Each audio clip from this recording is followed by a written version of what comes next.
De aula de revisão para você gabaritar essa prova paulista do terceiro bimestre, parte 5 de estática dos sólidos. Vem, vamos gabaritar.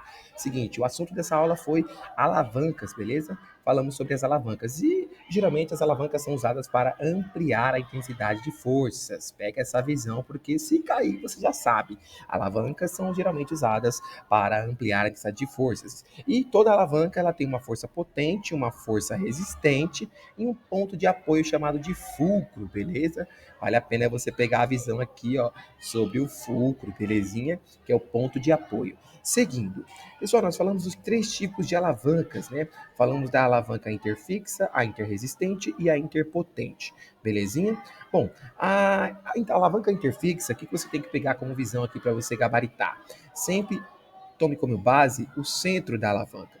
Se no centro da alavanca nós tivermos o ponto de apoio, o ponto fixo, nós chamamos essa alavanca de interfixa, beleza? Se no centro da alavanca nós tivermos aqui a força resistente, nós chamamos essa alavanca de alavanca interresistente, beleza? E se no centro da alavanca nós tivermos a força potente, nós chamamos essa alavanca de alavanca interpotente. Beleza?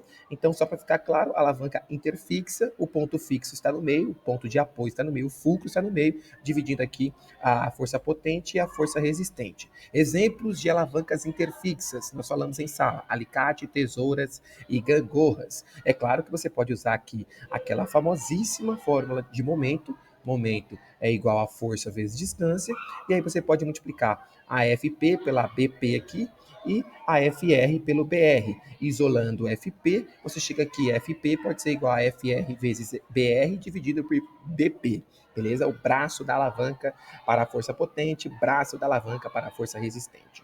Belezinha? Seguindo, alavanca interresistente. Olha para o meio, quem é que está no meio? A força potente. Meu Deus, a força potente está no meio, só pode ser uma alavanca interresistente. Beleza? Exemplos de alavanca interresistentes, nós temos aqui quebra-nozes, abridor de garrafas e o que eu falei em aula, o carrinho de mão, beleza? Você coloca aqui algum objeto que tem uma massa, essa massa vai ser afetada por uma força de origem gravitacional conhecida como força-peso, e essa força-peso atuará como força resistente no meio da alavanca.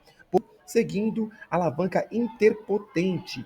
Alavanca interpotente nós também falamos em sala, o segredinho está aqui, ó, olha para o meio, a força potente está no meio, beleza? Dividindo aqui o fulcro e a força resistente. Se a força potente no meio, significa que você vai aplicar a força aqui no meio, beleza? Exemplos de alavancas interpotentes, temos aqui os cortadores de unha e as pinças, belezinha? Seguindo, galerinha, podemos ter alavancas no corpo humano também. O pescoço é um exemplo claro de alavanca interfixa, beleza? Porque o ponto de apoio está no meio, o fulcro está no meio, aqui a força potente, aqui a força resistente. Obviamente que isso aqui se constitui como sendo uma alavanca interfixa. Seguindo, no pé também nós temos um tipo de alavanca, quando o pé está apoiado, nós temos aqui que o fulcro é o ponto de apoio, lá no dedão, aqui no meio nós temos a força resistente e aqui no calcanhar nós temos a força potente. Se a força resistente está no meio, só pode ser o quê? Uma alavanca interresistente.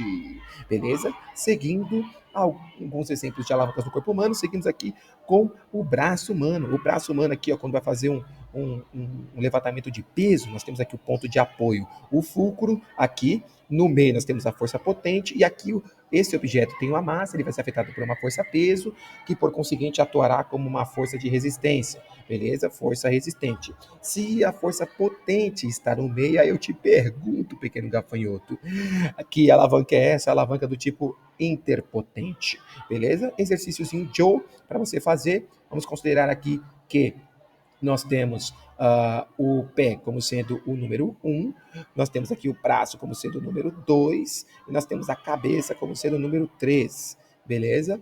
E agora você tem que classificar essas alavancas no corpo humano. Bom, força resistente no meio, nós sabemos que é uma alavanca interresistente, então 1 é interresistente, aqui 2, força potente no meio, nós sabemos que é uma alavanca interpotente, e aqui o ponto de apoio está no meio, o fulcro está no meio, só pode ser uma alavanca interfixa, beleza? Então a resposta é 1, interresistente, 2, interpotente e 3, interfixa. É isso, galerinha, bora gabaritar e vamos que vamos!